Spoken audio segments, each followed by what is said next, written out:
recreating the most famous emergency landings. But first, we've got TACA 110. TACA Flight 110 was a scheduled international flight operated by TACA International Airlines.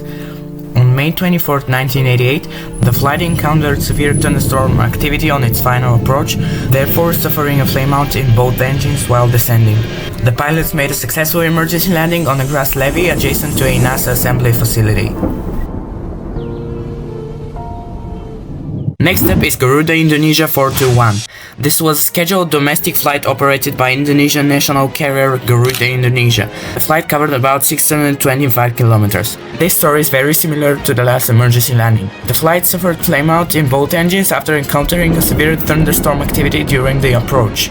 As the aircraft descended through the clouds, the pilots saw the Bengawan Solo River and decided to attempt to ditch in it.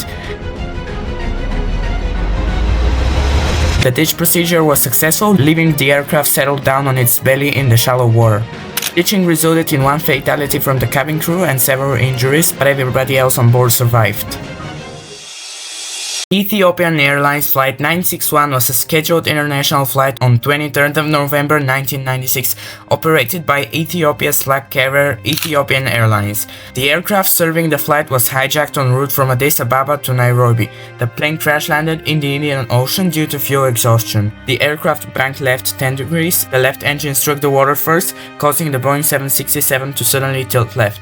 The rest of the aircraft entered the water unevenly, causing it to break apart.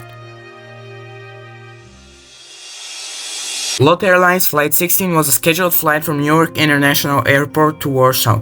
The aircraft approached normally but aborted the landing when the landing gear failed to deploy.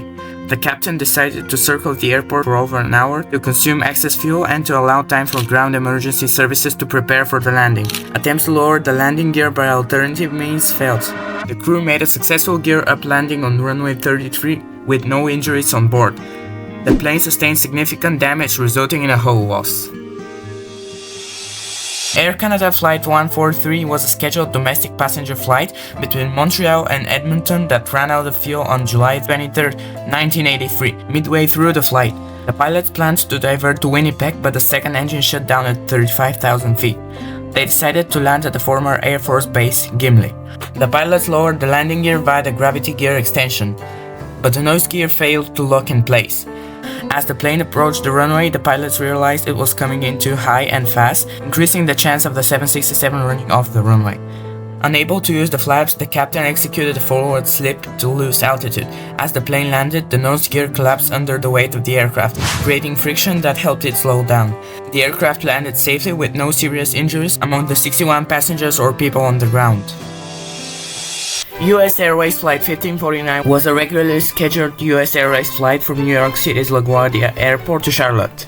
On January 15, 2009, the Airbus A320 struck a flock of Canadian geese shortly after takeoff from LaGuardia Airport, losing all engine power. Considering their position and the available airports and their low altitude, Captain Sterlenberger and First Officer Jeffrey Skiles decided to glide the plane to ditching on the Hudson River.